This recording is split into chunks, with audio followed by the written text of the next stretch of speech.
بسم اللہ الرحمن الرحیم۔ السلام علیکم دوستو، کیسے ہیں آپ؟ امید ہے آپ سب خیریت سے ہوں گے۔ دوستو، اس ویڈیو میں ہم حضرت ابوذر غفاری رضی اللہ تعالیٰ عنہ کے اسلام کا قصہ بیان کرنے جا رہے ہیں، تو شروع کرتے ہیں۔ حضرت ابوذر غفاری رضی اللہ تعالیٰ عنہ مشہور صحابی ہیں جو بعد میں بڑے زاہدوں اور بڑے علماء میں سے ہوئے۔ حضرت علی کرم اللہ وجہہ کا ارشاد ہے کہ ابوذر رضی اللہ تعالیٰ عنہ ایسے علم کو حاصل کیے ہوئے ہیں جس سے لوگ عاجز ہیں، مگر انہوں نے اس کو محفوظ کر رکھا ہے۔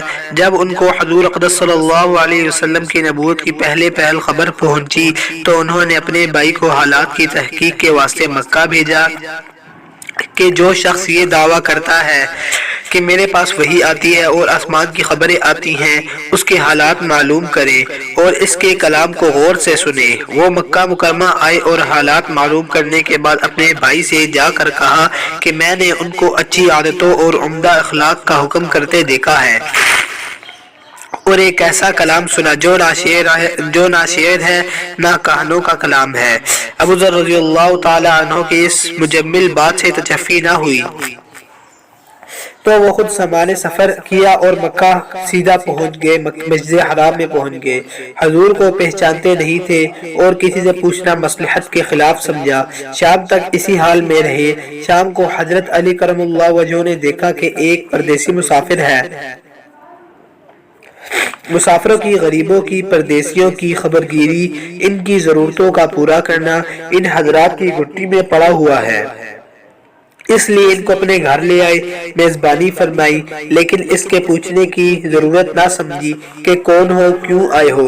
مسافر نے بھی کچھ ظاہر نہ کیا۔ صبح کو پھر مسجد میں آ گئے اور دن بھر اسی حال میں گزرا کہ خود کو پتہ نہ چلا اور دریافت کسی سے نہیں کیا۔ غالباً اس کی وجہ یہ ہوگی کہ حضور صلی اللہ علیہ وسلم کے ساتھ دشمنی کے قصے بہت مشہور تھے۔ آپ صلی اللہ علیہ وسلم کو اور آپ کے ملنے والوں کو ہر طرح کی تکلیفیں دی جاتی تھی۔ ان کو خیال ہوا کہ صحیح حال معلوم نہیں ہوگا اور بدگمانی کی وجہ سے مفت کی تکلیف علیحدہ رہی۔ دوسرے دن شام کو بھی حضرت علی رضی اللہ تعالیٰ عنہ کو خیال ہوا کہ پردیسی مسافر ہے، بظاہر جس غرض کے لیے آیا ہے وہ پوری نہیں ہوئی، اس لیے پھر اپنے گھر لے گئے اور رات کو کھلایا سلایا، مگر پوچھنے کی اس رات بھی نوبت نہ آئی۔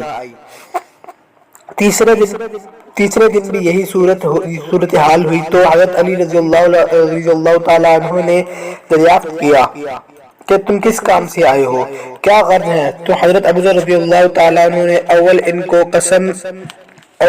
قسم اور عہد و پیمان دیے اس بات کے کہ وہ صحیح بتائیں گے۔ اس کے بعد اپنی غرض بتلائی۔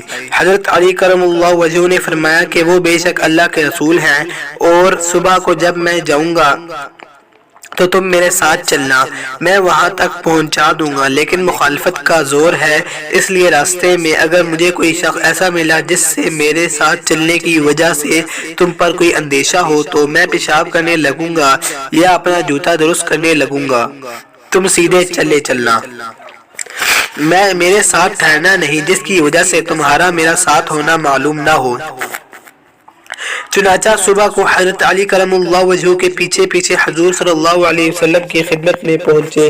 وہاں جا کر بات چیت ہوئی، اسی وقت مسلمان ہو گئے۔ حضور اقدس صلی اللہ علیہ وسلم نے ان کی تکلیف کے خیال سے فرمایا کہ اپنے اسلام کو بھی ظاہر نہ کرنا، چپکے سے اپنی قوم میں چلے جاؤ، جب ہمارا غلبہ ہو جائے گا اسی وقت چلے آنا۔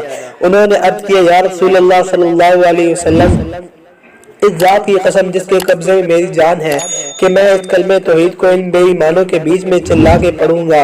چنانچہ اسی وقت مسجد حرام میں تشریف لے گئے اور بلند آواز سے اشہد ان لا الہ الا اللہ و اشہد ان محمد رسول اللہ پڑھا۔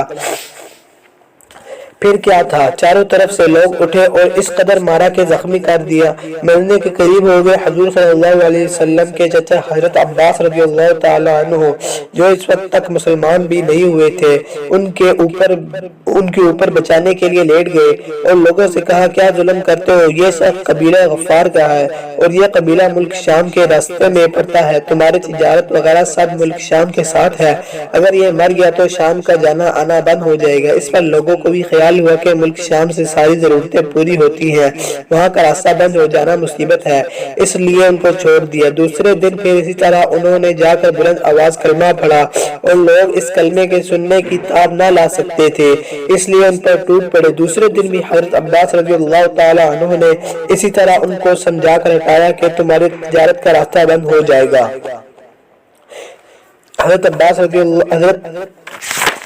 حضرت ابو ذر غفاری رضی اللہ تعالیٰ عنہ وہ صحابی تھے جو حضور